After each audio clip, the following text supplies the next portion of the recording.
On behalf of Veronica and the Dog Biz team, I want to welcome you to Coronavirus Response for Dog Pros. Thank you again for being here and for coming together as a community to support each other.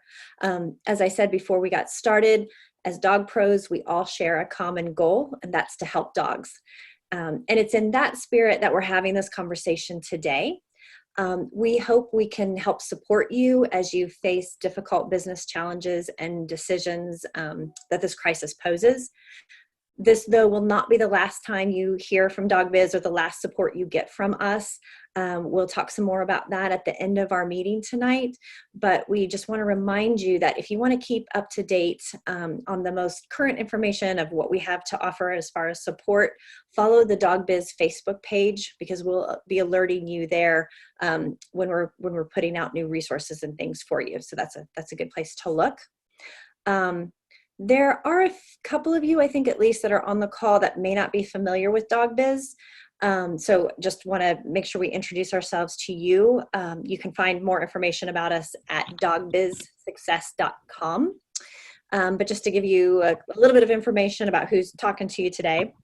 With me today is Veronica Baltel. She is our founder, our mastermind, and in addition to running the company for the last 17 plus years, Veronica works with dog professionals around the world, doing consulting and doing various seminars. She is also the very best diplomat and possibly the best cheerleader I know. So you'll get a glimpse of that this evening, I'm sure. If you're wondering, I'm Gina Ferris, and I have the great privilege of working with Veronica and our team at Dog Biz. I worked with some of you through consulting. It's good to see you, my clients out there, and also a few other duties around Dog Biz, like helping out with Dog Biz University. So that's a little bit about us. We want to dive right in. We have a roadmap for tonight's discussion, but we really want to hear your concerns, kind of what's weighing on you today. So we'll try to get to as many of your questions as possible. Again, to help us do that, if you'll start putting those in the chat pod so we can kind of start gathering them, that will be helpful. And while you do that, there are some common questions that we've been getting from clients. Before I open up the floor to Veronica to let her get started on those, I just kind of wanted to say that while we're going through these challenging times, and really we may be facing these for a while, these times present an opportunity for us for innovation. Historically, if you look at the major innovations in large companies, you often see that those innovations are preceded by a period of crisis or unrest. And so while none of us have gone through this particular crisis before, our challenges are going to be new. They do still present an opportunity for businesses to explore new ways of doing things, and that includes the dog pros. I suspect that we will very quickly, some of you probably already, have been figuring out how to deliver services remotely and how best to deliver those services. And this could completely change the way we do business in the future. Who knows? It will be interesting to see what kinds of opportunities present themselves. We just encourage you to stay calm and to adapt to your clients' changing needs. And if I just leave you with anything tonight, it would just be to stop thinking about your business from the perspective that you always have, and to start asking yourself the question, what do my clients need and how can I help? And that's what we're going to talk about tonight. So that's all from me for right now. Veronica, I think we were going to start kind of right there at that place of talking about alternative services tonight. Right. So we're in this really, really challenging situation where we've spent so long doing things in a particular way. And now everything feels so discombobulating, right? Because people, all of a sudden we have all of these questions about, well, if I can't do this, then what do I do? And I think the first thing is to step back and just remind yourself, as Gina says, we're thinking about, what do people need? And so to start for a minute and just think about, well, traditionally, what have people needed? Right? Why have people come to you in the first place? If you're a dog trainer, people come to you because their dogs are either engaging in behavior that they don't like or not engaging in behavior that they wish they would. right? I mean, that's always been kind of the central piece of that. And behind that are, daily lifestyle, enjoying the dogs and being able to enjoy dogs as part of their families, and to be able to sort of shorten the gap between the vision that they had of living with the dog and the reality of the dog that they're living with. If you're running a daycare, or you have been running a daycare, you're thinking the same thing, right? Why do people come to you? They come to you because they want to provide for quality of life for their dogs. They're stressed out and they're too busy to provide for those needs for their dogs themselves. They feel guilty about that. Another big reason is that they want to live with a dog who's easier to live with, because she's gotten her yayas out and gotten her exercise and had some mental enrichment happen during the day and that sort of thing. So these are the perspectives that we start with. And now we think about, in this time, what's similar and what's shifted, right? What do people need now? And again, as Gina said, we're all living in different parts of the country and even of the world. And we're all on, and this is impacting us in different ways at this moment. Some of you are still providing services, but realizing that there may very soon be a moment when you can't. A lot of you on here are already sheltering in place. My own state just went this morning, although we've been doing it voluntarily for a couple of weeks now. But and so then we're thinking about, okay, and whether people are sheltering in place or not, there's a lot on our minds now that wasn't on our minds a few weeks ago, right? And so there's a whole extra layer of stress. And the first thing I want you to remember is that people still need you, right? There's this fear that how are we going to move continue with our businesses? But the reality is people still need you. They might just need you in slightly different ways now. So I want you to think about people who, for example, are sheltering in place. They're home. A lot of them are still working, and they're trying to work from home now instead of what they're used to doing, which is working remotely and then coming home to the dog. Now they're with the dog 24/7. A lot of these people also are, as Gina can attest to, struggling with kids who are now at home because the schools have been closed. And so now we've got these folks who they're trying to get their own jobs done, and they're trying to oversee their kids learning how to go to school remotely. And the dog's not getting, the kind of exercise it's used to getting, and or the dog is feeling the stress from, the new family situation and all of the crazy chaos going on at home during the day that they're not used to. These folks still need you. The trick is to think about, how do you provide services differently now, particularly in areas where you can't do it in person. And even if you're not in shelter in place, thinking about how can you do it remotely anyway, just for general safety and all of us pulling together to get over this as much as as quickly as possible, right? So if your trainers, obviously, as Gina talked about, a lot of trainers are already, I'm sure a number of you on this call are already looking at or even beginning to do work remotely. And this isn't new to our industry. There are trainers that have been providing remote training for a very long time now, and there have been trainers who've been doing that exclusively for a while now. If you haven't done it before, it's a little bit of a learning curve. I mean, it requires thinking about things a little bit differently, but the nature of the service hasn't changed. Dogs are still doing things people don't want them to do and not doing things that they wish they would. And now it's just a matter of adjusting the way we provide that support and the way we talk about it, which we'll talk about a little bit later this evening. If you are running a daycare or dog walking, things like that, then you're thinking about, okay, so how do you help clients still get the exercise and the mental enrichment that their clients need from afar? And this might be things like video tips or email tips. You could be once a day or once a week about, here's something you can do to help your dog get exercise this week, or to occupy her brain so that she's busy while you're trying to get the job done and oversee the kids' schooling. You could take it a step further even and think about doing things like live exercise classes online, right? Where everybody stops what they're doing, takes a break, gets online, and you guide them through something fun to do with the dog. You might even think about ways of including the kids in that for the people who have the kids at home. So just getting really creative. Tony put in the chat pod, I'd love to hear more about this.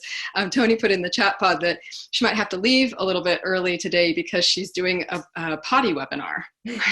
I mean, that's some out of the box thinking. I was going to say out of the litter box, but that's the wrong species. And so just starting to think creatively around, we can still provide the services we've always done. Yeah, right, exactly. Always have to potty. Yeah, exactly. We can still provide the services we've always done. It's just we're thinking about how do they look differently, and are there additional needs people have now? And I'm thinking about, at-home manners classes about, that combine some sort of thing about how you wear your dog out and then how you teach your dog to go lay down and stay and self-soothe with the chewy or something so that, you can get that report in on time to the boss, right? So just, again, we need to the extent that we can take a few deep breaths and let the anxiety out a little bit so that we can bring the creative part of our brain back online, and recognize we do have some opportunity here if we just think outside the box. And thinking about dogs' needs and people needs, I kind of think of them in two separate ways. The people needs, one thing that as time goes on, we're going to get a little stir crazy too and need a little enrichment. So as you're starting to plan services, if it turns into 2-3 weeks, I mean, I know here they just announced schools will not be in session until May 15th. If we drag out that long, I'm going to need a break. I'm going to want to play. So group play, let's do enrichment together. So early on, it might be delivering enrichment information for clients that they can do, but it also might become, hey, at noon, we're going to do, coffee and tricks, or, something where people can engage with other people, which means there's got to be a point in that class, even though it's a remote class, there's got to be a point where they get to contribute a little bit, where they get to have some conversation.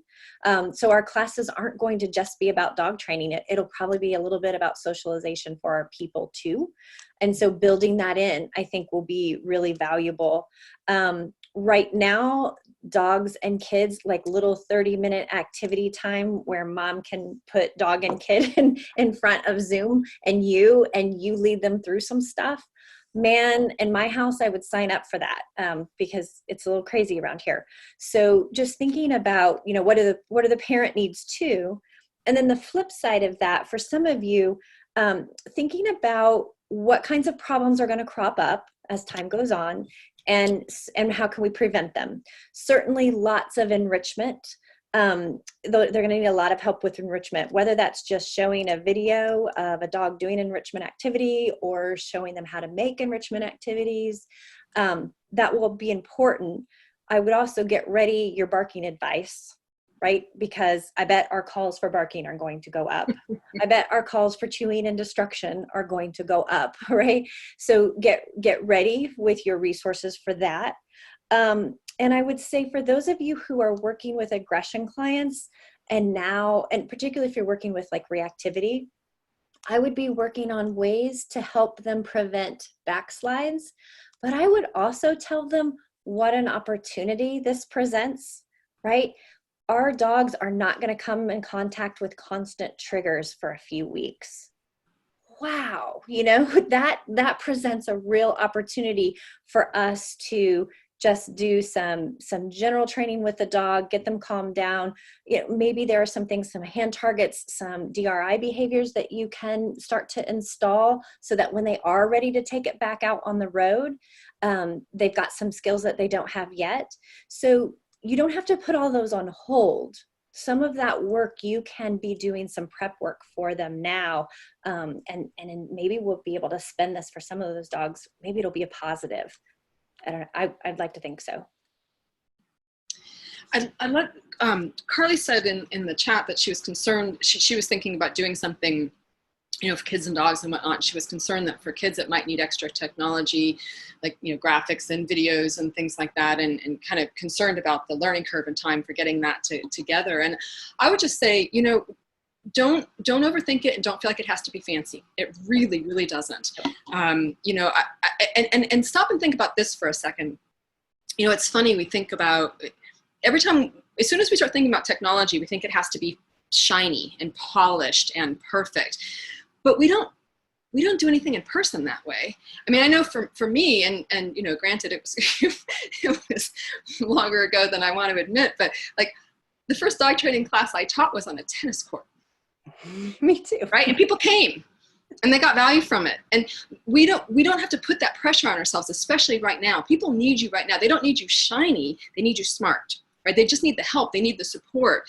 And so don't overthink it. You know, maybe if you start this now, and when we're past this, you realize, man, I'm loving this stuff, and this is the direction I want to take my business in. Maybe over time you get shinier and more polished, but I wouldn't worry about that right now. It's about the content, and it's about it's the content, the relief, the opportunity to come together.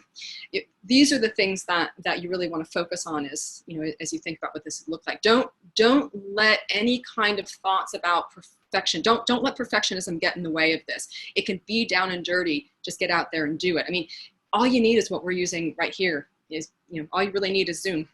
You don't have to get any fancier than that.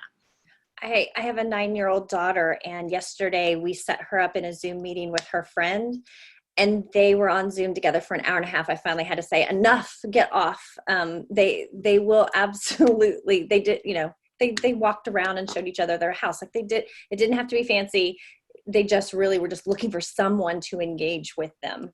So no worries on that, on the technology. And if you're worried about them being able to use technology, I know my daughter taught her teacher how to get the Zoom room set up for the class because she was struggling. So, you know, the 9-year-olds are doing just fine. They use Google all the time. A lot of them have already been using Zoom. They're doing their studies online. They pick this up faster than we do. So, yeah. Other ideas for anyone else? You can use the chat if you've got other ideas for creative services. Anyone doing anything? And there's a little bit of a conversation about piggybacking on what you were saying, Gina, about using this as an opportunity. There's a bit of conversation in the chat about separation anxiety, you know, especially for the certified separation anxiety trainers who have already, you know, the model that you all are using already is doing this work online. And it is, I'm hearing this from quite a few trainers, that separation anxiety work is up, and it really makes sense, right? Because one of the hardest things about doing SEPANCs well is getting clients that, and they don't have to struggle to make sure that the dog's never left alone, and they can also, you know, they can do the practice work throughout the day instead of in just one big, you know, blob at the end of the day. So yeah, it really is a wonderful opportunity to, you know, to push, you know, this is the time to solve those sorts of problems, right? So that when we're all able to go back to work, you know, people are going to, you know, be able to do that more easily, because maybe by then we'll have made a big dent in their dog's SEPANCs. Yeah, wonderful. Yeah, any other ideas?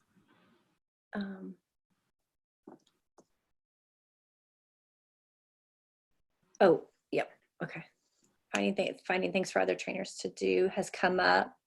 Tony says her problem is that she has 5 trainers that she's trying to find things for everybody to do. Yeah, look, think about support services too. So think about, do you have clients, again, if you've got those reactive clients, you've got aggression or you've got separation anxiety, is there something that you can provide that support, like where they once a week they join like coffee and questions, or you know, so, and maybe you produce one video a week that you send out to them to work on, and then you talk about how they did. You know, some ongoing things like that are another possibility. And if you're doing classes, that's certainly something as well, you know, that because I know, you know, Jen said Jen mentioned in the chat that that's her problem as well. And that I know you do classes, right? And keep doing classes. With the classes, it's just, we have to think about what kinds, so you think about the classes you're already offering, what's still applicable, and what do you need to tweak about the classes that you're offering? Classes are going to be a little bit different, right? It's not, because we're not going to be able to walk around and do the individual coaching and things like that we do. But it doesn't mean that you can't still hold them. It doesn't mean that you can't still explain and demonstrate and walk people through exercises and that sort of thing. And I think that, yeah, I mean, right, I love what Kate's thinking about, like a working from home training package and working from home classes. Thinking about, you know, what are the work from home manners that the dogs need, and right, tricks classes and kids and dogs classes. And if some of you are doing things like, I mean, you know, people still have puppies, they still need to do their puppy training, right? And then thinking about, like, if you're doing sports classes, what sorts of things can you still help people do from home, right? Some people are going to have some of the equipment at home to play with, some of them aren't. But like, if you're an agility instructor and you know your clients are stuck at home, your students are stuck at home, and they don't have their weave poles and their this and that, what can you do to, you know, come up with exercises for things that people can use with everyday objects at home, right? To you know, to simulate, to, you know, to work on some of the things that are then going to, you can apply back to the official equipment when we all are able to get back in the same room together. So, and the nice thing about classes, again, is that that's something we can keep multiple people busy with, just the same way that you're doing in a facility-based business. Someone mentioned socializing puppies under 16 weeks. I think this is going to be really interesting to see after this, after the crisis is over, what the puppies look like. Because for one thing, a lot of people are getting puppies and dogs right now. I don't know if you've seen in the news, but I've certainly seen the rescues that people are like, well, I'm home now, I have time. And so, yeah, what do we do with these little baby puppies that aren't getting out to get the socialization? These owners need you, because they need you to help problem solve this problem. So what do puppies need? They need to know about different surfaces. So how can you teach people remotely how to set up different surface options for them to walk on or to investigate? Sounds, same thing. Can you get them problem solving, like what's around the house that we could bring out that might be new and novel? Handling, they're going to have to do more of the handling practice. So, you know, what kinds of handling do they need to do, and walking them through touching that puppy from head to tail, getting them ready for grooming, walking them through what are the steps of getting puppy ready for nail trims or grooming. So puppies really need you, because they're not going to be able to just go to class and kind of absorb it. They're going to have to think and problem solve some of this on their own. I think it will be interesting to see, you know, I think there's some worry that, oh, our puppies won't be well socialized, but I also wonder about, we won't have people taking them and flooding them with things they're not ready for either. So maybe there'll be some positives too. Maybe we'll go about socialization in a little more systematic manner because we have to, and it'll be interesting to see how that turns out. But I think more than ever, they really need you there to help them figure out as much of the pieces of the socialization that they can do at home as they can do that. So yeah, puppies. Just get a quick look through. And Cindy says enrichment activities would be the first Zoom meeting. Yes, enrichment activities for everybody. Oh, and the other thing I was going to say is also we can let go of some of the constraints that we sometimes have around how we structure classes. We often structure them an hour at a time, or let even private lessons an hour at a time, because that's what works from a business perspective. Now, some of you have always wanted to experiment with 30 minutes, 40 minutes, a little shorter, you know, little smaller bite-sized training bites. Man, now is a great time to do that, because I don't think you have to entertain them for an hour on Zoom, because you can do things back to back. You're not, you know, worrying about drive times. So, so this is a chance for you to experiment a little bit with how much time is optimal. Maybe some shorter, you know, again, those quick afternoon break classes, as opposed to long classes, might work really well. Yeah, I think it makes a lot of sense to do shorter classes, because so much of the time in class, if you think about it, is eaten up with the practice time that you're going around and coaching individual folks.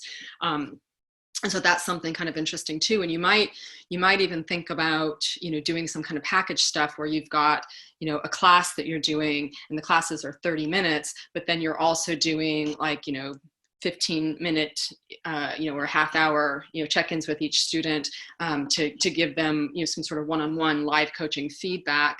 The other thing in terms of what Gina's saying about letting go of constraints is think about the way we usually think about classes, right? You all have a number that you cap your classes at. For some of you, it's 4. For some of you, it's maybe as much as 10. But most trainers these days are running classes with like 6 to 8 people in them, right?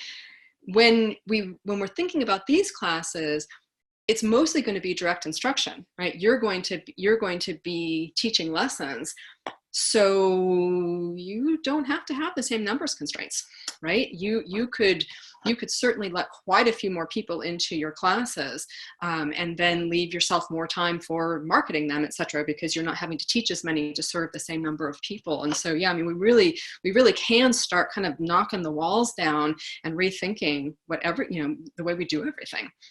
I think you should have a class for class dropouts. I mean, this is a wonderful time for all those people who couldn't bring their dog to class because they're too reactive. You can have a dropout class just for that. Anyway. Right. I mean, right. Yeah. You think about that. All the reactive dogs who can't go to manners classes, like they can now. They can be in class and their parents can feel a part of the class. And isn't that cool? Yeah. We are starting to get questions along these lines about pricing, how to price these services, virtual classes or virtual consults.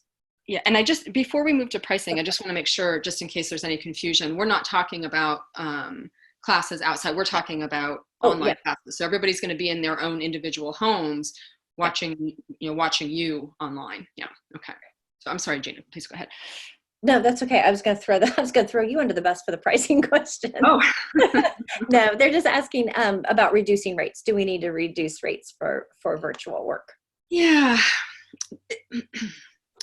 it's a tricky question. So I want to give you a few different ways of thinking about this. So on the one hand, if you think about, okay, well, yeah, we don't have the same overhead, right? We don't have the travel time if we're doing private training. We don't have the the overhead if we're renting space, and some of you have that overhead regardless if you're leasing or own. But if you've been renting a classroom, you don't have that overhead. I think that one of the things to think about, though, is that doesn't mean that you have to cut your prices. And I want you to be careful on a couple of levels. One, I want to make sure that you're setting your prices up so that you're going to get through this, right? That you're bringing in the revenue you need to keep yourself afloat until we're on the other side of this. I also want you to be really careful that you don't make the mistake, because it would be a mistake at any time. It would be a mistake at the best of time, and it would be a mistake in a crisis like this to lower your prices to the point where you undercut your value, right? You have to remember, even right now, your prices are part of your marketing message. They say something about who you are in relation to others in the marketplace. They say something about who you are in terms of the value and your level of expertise and things like that. So you need to be a little bit careful about that. The other reason I want you to be a little bit careful is that if this ends up being something that you like to do, and you either, when we're through this, you either switch your business all the way to this, or you decide you're going to keep this as an element, in addition to resuming in-person classes or in-person consults, I don't want you to have set a precedent. And I don't want us as an industry to have set a precedent of pricing these so low, of saying that they don't have the same level of value that in-person work does, that we have a hard time digging ourselves out of that on the other side of this. So be a little bit careful about that as well. And then the other thing is, I just remember that, again, these services still hold the same level of value. You're still solving problems for people. You're still making their lives better. And there are plenty of people out there still working who can afford these services. And so that's something to remember, especially, as positive reinforcement trainers, and dog professionals, I think we tend to be so empathetic and so compassionate, and our rush is to go out and say, oh, people aren't going to be able to afford it. That is an enormous assumption you're making. You're marketing to people who have money to spend, just like you are at any other time. And so just to keep in touch with that, if you want to be able to benefit people who have been financially impacted by this, you can still continue to do all of the wonderful things you should be doing anyway with your content marketing, sharing free content out there through your email newsletters, and all the other sorts of things that you do. And so don't lose sight of that. But when you put out a for-profit service, you want to make sure that you're still using all of the same sort of guidelines that we've always taught about that. Don't undervalue what you do. And so, if it's one thing to, maybe some of you will decide that you can do it for a little bit less, but just be really careful with that. It's a really slippery slope. And did you add anything to that? Yeah, I was just going to say a couple of things. If you are in an area where you feel like has been hit, I don't know, maybe you're in an area where there's a big plant that's gone down or something like that. Absolutely, you can do some community work. We always love that giving back, but also maybe you do the shorter sessions so that you're still getting paid for time, because you still only have so many hours in the day to make your salary. But maybe that makes it more affordable for people because you can do more in less period of time. You can see more people in less period of time because your sessions are shorter. So that's another way to kind of help navigate that.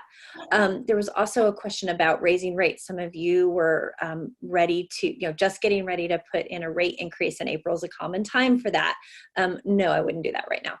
It just is, the optics of it is just not going to look good. So I would hold off on that for a bit. Yeah, and in terms of how long to hold off, we can't answer that question because we don't know how long this is going to last. I would wait until we're through the crisis, if at all possible. One other idea too, along some of these lines we've been talking about, is thinking about, especially as you're sort of trying to get your community open to this new way of doing things, you could do a free light service that then moves into a paid service. So for example, you want to do a tricks class. You're doing a remote tricks class and you're trying to get people hooked on that. You could do a free, half-hour session where you teach a single trick to give people a sense of it, and you give them something to do, and then use that to then upsell your class, for example. And you could do the same thing, with things that like separation anxiety or reactivity or anything else you're doing, puppy stuff, is to do a real short thing that's free. And that actually does provide some value, and then you sell the course that you're providing, and that way you're able to get something that is kind of a critical piece out.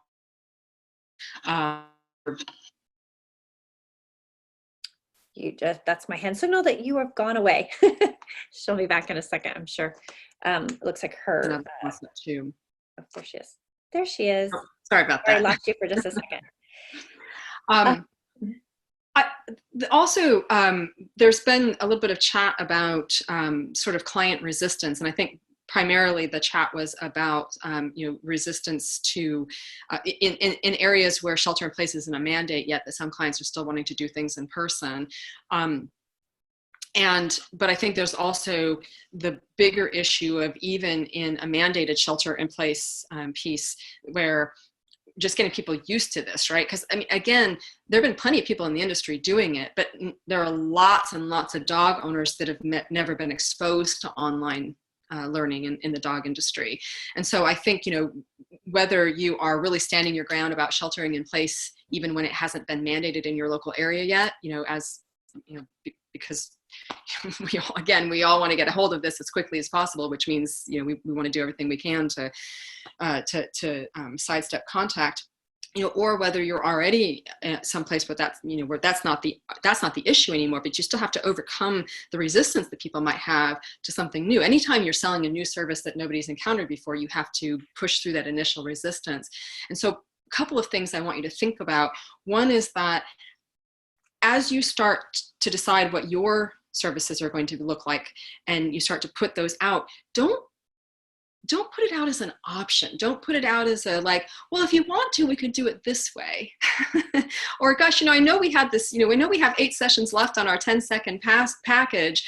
But if you want to, we can do this with the 8 sessions.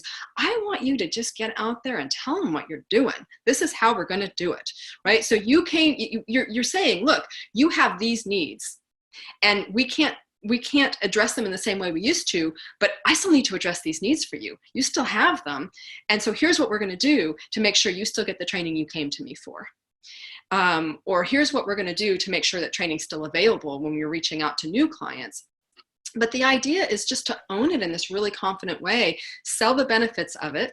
Hey, the house doesn't have to be clean. All of that, for classes, I don't have to get in the car at the end of a long day while I'm exhausted and go out somewhere and take my dog somewhere. I can just do it right here, etc. And yeah, the same thing. Katrine's asking, what about people who have already signed up for in-person dog training classes? Yeah. Hey, you know what? We're still having the classes. Here's how we're going to do it. I don't want you to lose a week of training time. You're going to need it more than ever if you're stuck at home with your dog. And so here's what we're going to do to make sure you still get exactly what you signed up for, right? Just really confident like that. And then trying to anticipate what the pushback's going to be, and speaking to that. People are going to, say, oh, well, it's not the same because it's in my house. And like, no, here are the benefits of it being in your house. I mean, really pick all those different, just push back before people have a chance to do that. Now, some people are going to say, no, I don't want to do that. I don't like doing things online. And in that case, it just is what it is. You have to let them go. But don't give them the option up front. Don't make it easy for them to decide not to. Don't give them, it's not a yes or no question that you're posing. It's a, here's the solution. Here's how I'm going to make sure you still get what you need from me. Yeah, and along those lines, cancellations and refunds. Yeah, and so that's part of how you're going to avoid them is to say, here's, now that we're sheltering in place, here's what we're going to do. And even if you're in the middle of a class, you're 3 weeks into a puppy class or a basic manners class or, whatever it is that you're doing, you're going to reach out to people before they start asking for refunds and say, boy, have I got a solution for us, right? Here's what we're going to do. So we're 3 weeks in, but you're still going to need a well-behaved dog, especially now that you're spending, 24 hours a day with that dog. Here's what we're going to do to make sure you get that. If people come back and say, no, I don't want to do that, I want a refund, that's different. Then you honor that, and if you've done any work with us ever as clients, or you've taken classes from us, or you've seen us speak at conferences, you know that we are intense sticklers for really firm policies and for really firm implementation of those policies. This is an exception, right? Because part of this is about getting through this time of crisis, but it's also about getting through this time of crisis with an eye to the future, with an eye to emerging as healthy and ready to rebuild and to be as robust as possible afterward. And that's all about relationship. That's about taking good care of people. And we're going to take really good care of people by finding ways to serve them, but we're also going to take really good care of people by being flexible in situations where they decide not to come along for the ride, or they've been hit financially really hard and can't, and that sort of thing. And so I think that it's important it's important to honor when people say no, but don't ask them if they want to say no. Sorry, I'm in the chat pad. I think that was all we had on cancellations and refunds. Let's talk a little bit about communicating with clients. Oh, hey, I just want to say I saw, I'm trying to catch up on the chat. That's awesome, Kelly. She said that's exactly what she told one of her group classes that just started, and all the students stayed on board. I love it. It's so cool. Fantastic. Oh, and nice work, Tony, too, on turning that client around. That's fantastic. All right, love it. Love it, love it. Okay, what's up next, Gina? Communication with clients. So if they, what is our message to clients right now? What should we be talking with them about? How do we talk to them? Yeah. Oh, I think we've been speaking to that in some ways, right? I mean, a lot of this is about how we're going to continue to support them and get them what they need. I think the piece that we add, though, to the communication with clients bit is that we're all in this together and we're here for you, and tell us what you need. And I think that right now, more than at any time, it's really critical for us to be thinking about how to be really present to our clients. A lot of you, I think, are really good at that anyway, right? You stay in touch through social media, through email newsletters, whatnot. I think this is a time to really step that up. And it's a good time, partly because, again, this is about relationship. This is about doing everything we can right now so that when we come out of this, we have that much more connection to our clients, connection to our referral sources, that much more brand loyalty, because we've really stepped outside of ourselves to figure out how to make this easier on others. And so kind of whatever it is that you have done in the past in terms of that retention marketing bit, in terms of that connection with clients, do more. Most of you in some ways probably have more time on your hands now than you want, and that you have in the past. So it's such a good opportunity to sort of step up and do more on that front. And that's the same with your referral source relationships too. Thinking about where your clients have always come from. Don't drop those relationships right now. Dig deep. This is a time to reach out to them and say, what can I do for you? I mean, for example, earlier we were talking about things we can do around enrichment. You think about some of your favorite enrichment toys, and think about whether you're doing videos or email bulletins, or you're doing social media posts, or you're doing actual live enrichment guided activities and classes and things like that. Think about reaching out to your local pet supply store and telling them, okay, this is the product that I'm going to highlight next week. Do you have enough in stock? Can I tell people that they can get it from you? That sort of thing. So just really looking at, remembering that so much about relationship is about doing for others and asking what you can do. And so look for ways to do that as well.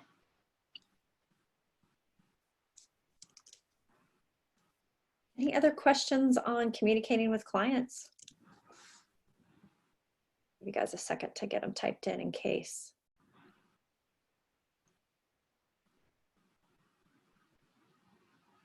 There are a few of you that are in areas that are not in shelter in place. So, if you do any questions about communicating with your clients, if so, type those in. Okay, then let's switch over to preparing for recovery. Let's talk about, and you just touched on it a little bit there, but let's talk some more about how we can build community and the importance of, building community with our clients so that we can stay in touch with them and build towards the future. Yeah, so all the things I was just saying about looking for additional ways to serve your clients. Kate was saying that she sort of struggles, posting on social media. It doesn't have to be social media. You think about, in some ways, really connecting by email might feel more personal right now anyway.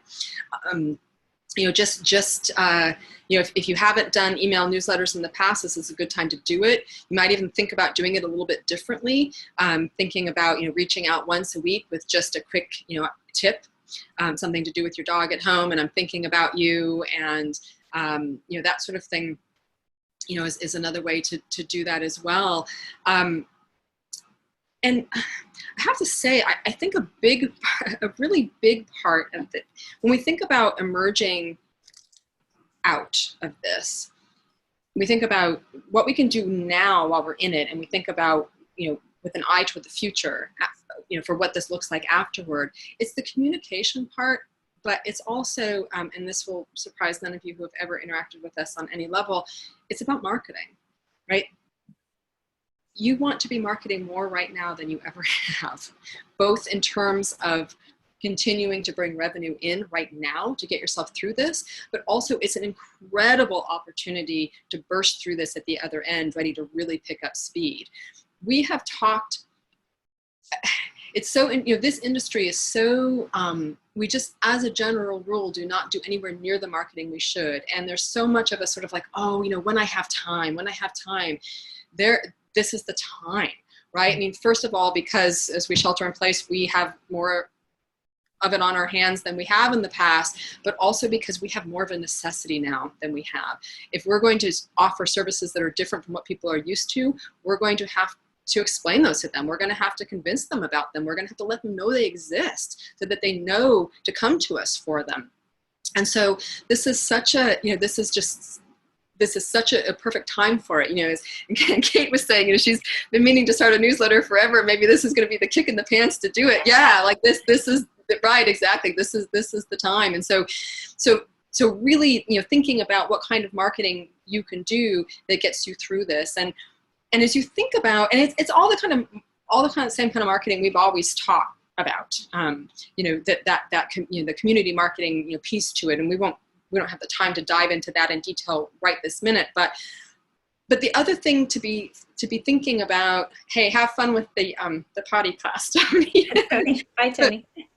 But to be thinking too about the messaging, that the messaging is going to be a little bit different on this, in just that, speaking to the things we were talking about earlier about, are you going stir crazy in the house? Is the dog starting to climb the walls? Are you struggling to juggle, working from home and taking care of the kids schooling from home and the dog as well, et cetera?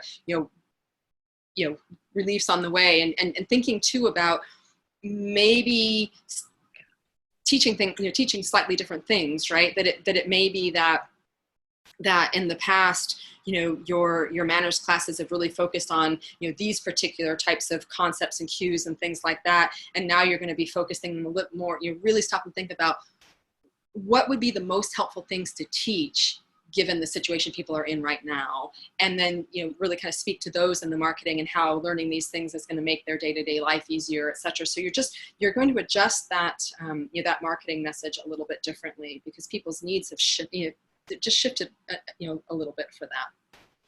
And that way we kind of can speak a little bit to that, we're in this together part of the message as well. And Helen says that she's going to start working on some client videos and posting those on YouTube that she's been wanting to do. Yes, so many times I hear I'm not doing video work because there's just no time. There's no time. And I know that's a tough thing to set time aside for, but we know that video works in marketing. We know it's powerful. So if you haven't played with it, now's a good time to give that a shot. So good for you. And then Carly asked the question, and I didn't pay her to ask this, but you'll think so when I answer. Carly says that she wants a recommendation for prioritizing tasks. If you have had a bunch of creative ideas and you have not sat down and created a marketing calendar, figured out what I'm going to do and when am I going to do it, now is the time. Because now there's no excuse, right? So let's sit down and figure out what is my marketing time, what are the projects, what order am I going to do them in based on which is most important. Now, there are a few things to consider right now. One is what are projects that can bring in immediate short-term income, right? What's going to help me with this my virtual classes or my virtual private training? But then I would also it's going to be really easy to get narrowed, to get really narrow and start only thinking about right now because we're worried about our next paycheck. I encourage you to make sure that for every project you do for short term, you start thinking about and working on projects for your long term, right? Because it can take 3 months for a marketing project to start to yield really good results. So we could be marketing right now for the clients that we're going to have in 3 months. Let's make sure that we're leaving time for the business we want to have when this thing is all over and not just marketing the business that we have right in this moment. So short-term projects, but also those long-term projects for what do I want my business to look like when we are able to get together again and work on projects for those too. Yeah, I think that's such great advice. And I think too, in terms of that prioritizing of tasks, when we think about how long lead time marketing is, and 3 months is at the better end of it. Yeah. It really does make sense to be always prioritizing marketing. And then if you can, so if my recommendation is that you sit down and really have a good think about what is it that I'm going to offer, and then start marketing it right away. Even if you don't have all the details down, you just do not have the luxury right now of figuring everything out and getting it perfect before you start. And so, sort of decide what is it going to be, get the basic concept of it, and then start letting people know that it's coming and getting them signed up, getting some revenue coming in, and then jump on there, do it for the first time, learn from it, fine tune it, refine it as you go. But just go for it. And the thing is too, when you think about all like the little details, like Carly was saying, like, oh, learning a new platform, don't overthink that. Get on Zoom. You wouldn't believe how easy it is to use. It'll be so easy for your clients to use. They have all kinds of little tutorial videos to get you set up. This doesn't have to be a big thing. You don't have to like set up some complex learning management platform or anything like that. Keep it simple, right? This is about keeping it simple so that we can be flexible and we can be fast and we can get things up there. For those of you who are planning long projects or longer projects, break it down. You're dog trainers. You know how to break this stuff down. Don't sit down and say, I'm going to create a YouTube channel. That's huge. Break, what are the pieces that you have to do? I am going to, before lunch, sit down and try to just get on YouTube and see what it's like to start a channel. After lunch, you'll be able to take step 2, right? But break it down, because again, give yourself a little reinforcement. I like chocolate. Use whatever works for you. For when you've accomplished some of those tasks, but don't try to do it all at once, and don't try to have it perfect, like Veronica said, before you get going. For sure. Anything else on that front, Veronica? No, not that's coming up off my head here. Okay. Any other last minute parting? Do you have last minute questions? If so, chat those really quickly. Any last minute parting thoughts? Katrine has a question about figuring out pricing for one-off or hour-long web seminars. The first thing I would say about that is, that's an interesting question. I don't think off the top of my head that I would charge less than whatever is your normal session rate for a class, right? So, for example, just for super simple math, if you usually sell a 4-session class for $100, that means it's a $25 per session, right? I wouldn't go lower than whatever your usual session rate is. That's the first. At least I would start there. That's like kind of like a starting point, and then think about like, well, given the topic and what level of expertise the topic is, and that sort of thing, and is my intention to then upsell something else. Like, I'd start with kind of what is my usual per session class rate, and if you don't do classes, look around and figure out what the higher end going rate of that is in your area, and then decide kind of what do I want to do from there, up or down, based on what I'm doing. But that at least gives you some place to start. Any other thoughts on that, Gina? Yeah, no, I think that sounds good.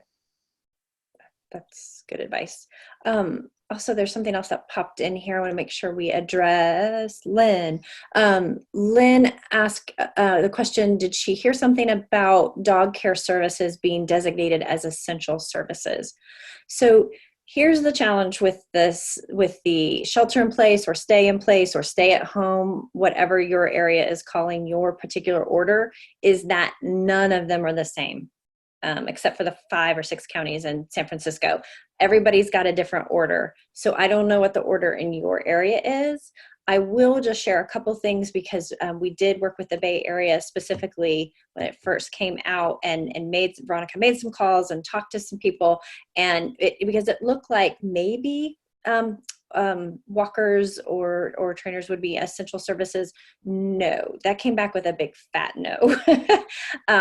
They're worried about cross-contamination and a whole bunch of things, but just to say, I can't speak specifically to your order, but I haven't seen or heard of an order yet where they've labeled dog training as an essential service. Yeah, and so for services like dog walking and that sort of thing, it was a big fat no in the California Bay Area, with careful careful exceptions for pet care providers who were serving people in essential services in the essential sector who were in so what we were told is basically on a case-by-case basis, it was possible to provide service to people who were working in essential sectors who had particularly long shifts, but so there was that in the Bay Area. There's also there was a petition that was taken to Congress today about that had two pieces. One was looking at pet care professionals as essential services for serving people in the essential sector. The main force of that particular petition, though, was about including the pet care industry at large in any kind of financial relief that might happen. So there's that. Yeah. And again, consult with your local authorities, especially because when I listen to lawyers talking about liability issues, they don't really know. They will tell you, we're not sure how these are going to shake out. And so I can't even speak to what kind of risks you might be taking, because no one knows right now. So and what I learned spending hours trying to get those answers for San Francisco is that it's often not even clear in any given location who has the authority to interpret, because the mandates, it's not like the mandates are saying, are giving a complete list of what you can and cannot do. There's a lot of gray area, and it took me quite a long time to figure out who was even designated as the interpreting authority for that, and they're not the same body as the legal authority or the enforcement authority. And so, yeah, it's just the bottom line, honestly, is that you're going to have to figure it out locally, but that the fewer of us that are leaving our houses and interacting with other people, the fewer, the faster we get through this. And so I think it's important. I would encourage everybody to think about what you can do to be of service while sheltered in place, to the best extent you possibly can, and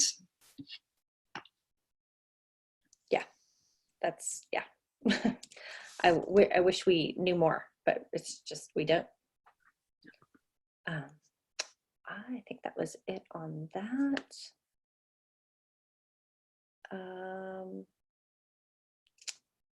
Oh, Kate has a Zoom. Ooh, I like that. Yeah, good one. Yeah, I'm writing that one down. Great. She says the selling point of Zoom training versus in-person is that you can offer the recording of the session to your client. With the added bonus, it might make sense not to lower prices. Yeah, Kate, great. That's a great point. Nice. Yeah. Yeah, love that. Have you all used YouTube Studio? Yes, I have a little bit. Did you have? It's pretty easy, pretty straightforward. If you have not used it yet, again, I encourage you to get on there. Almost everything, a Google search for tutorials will find you tons of people who will walk you through, here's how to set up your channel, or here's how to do this or that. If you're using platforms like Zoom, this is certainly not the only one out there. Zoom is offering, I think, daily trainings. And I'm sure GoToMeeting or any of the other services like it are offering free trainings as well. So you don't have to go in and figure all the technology out all on your own. Most of them out there have video tutorials or live tutorials that they're offering that will walk you through the basics of it. And truly, that some of it is really, really simple.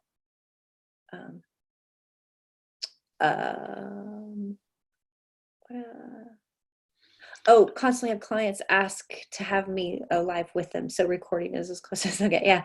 Um, yes, they can carry you in their pocket, Kate, if you record it for them. Exactly. That's right.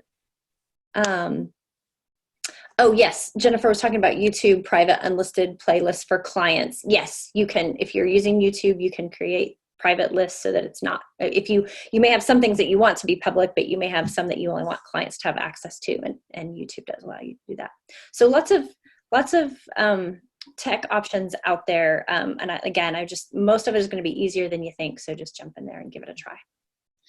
And I just want to say, I am just so impressed with the level of creativity you all are already engaged in. I mean, amazing, awesome ideas and energy in your chat comments, and that just it's this is what's going to get us through that. And being positive, what Gina said earlier about seeking the opportunity in this.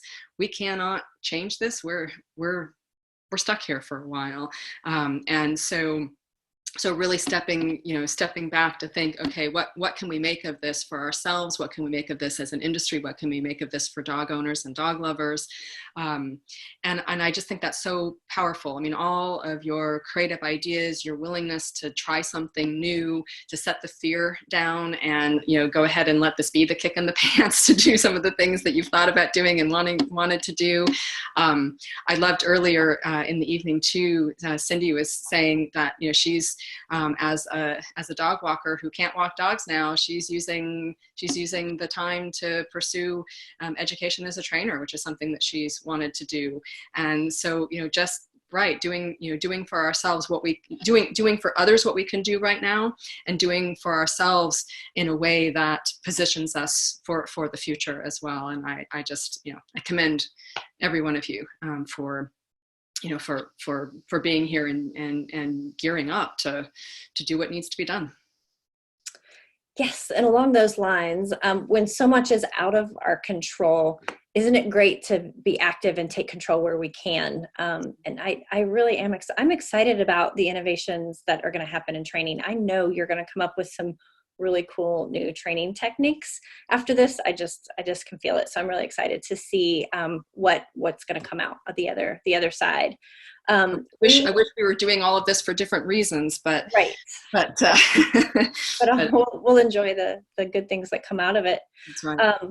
We are still here to continue supporting you. We're still figuring out the different ways that we can support you. So please reach out and let us know if, as you're working through things, you're like, oh, I have questions about this or about that. We have a number of different ways that you can access some of our support. The recording for this, as well as a couple of others that we've done, are on our YouTube channel. It's the Dog Biz YouTube channel. So you can just search Dog Biz. So you can find those there and go back and review those. I don't know. We may be adding some more in the near future. Keep an eye out on Monthly Minutes. If you are a Monthly Minute newsletter subscriber, we will be doing some more tips there. We'll be putting out some bulletins if there's late breaking news that we need to tell you about. If you want to stay up to date day to day, follow the Dog Biz Facebook page. We will let you know there when we have new resources for you and where you can access those resources. Along those lines, I should say we have done this seminar once last week. If you look at that recording, there is a resources list for dog pros in there, and it has things like resources for businesses that are employers. It's got the links to AVMA, CDC, some of that type of stuff there, so you can check that out as well. Thanks again for being here and for being committed to the well-being of the dogs and clients in your communities. We so appreciate that. And just know that Dog Biz will continue to offer support to dog pros throughout the crisis and beyond. And we just hope that you and your businesses stay healthy.